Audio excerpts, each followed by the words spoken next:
So today we're going to stay pretty close in for this demonstration of what you'll hear called tied teas or blossoming teas. Now these are most often used, say, for a birthday party, even a decoration, than tea. Even they are most often made with green tea leaves that are wrapped around a flower that's on the inside. And so what you want to do is add less than boiling water. Probably even 165, 175 is fine. For this, it will brew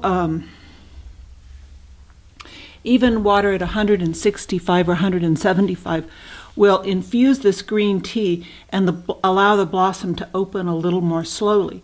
If you use hot boiling water, the tea is going to end up being bitter.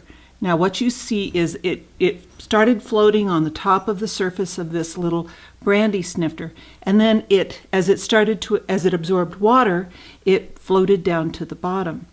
And right now the leaves are starting to pull away from the center. It takes maybe this one takes about 5 minutes before the whole show is over.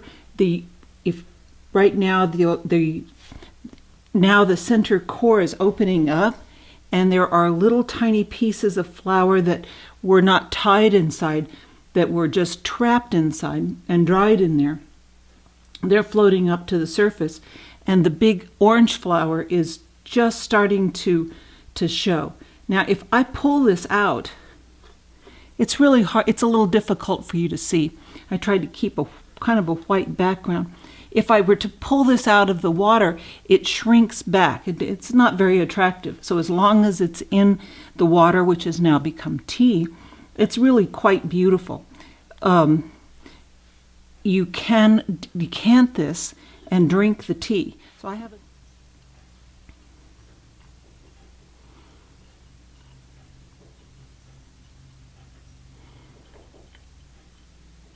I've poured it into another glass brandy snifter so that you can actually see the beautiful golden color of this tea.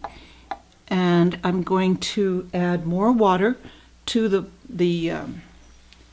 tea flower. I'm going to be a little careful to let the stream of water hit to the side, not straight on top of the flower. That keeps the flower a little more intact.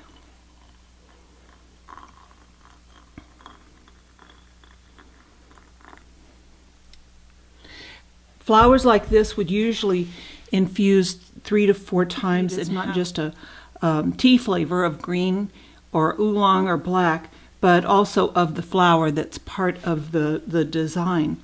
If you used a brandy snifter like this, you could put one at each place at a party, or you could just use it as a centerpiece.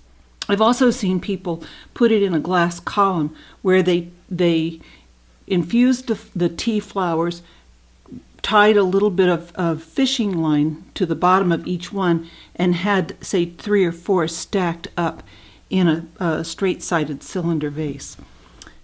This is really an ancient Chinese craft that was handed down for the women. It wasn't something that became commercial until fairly recently.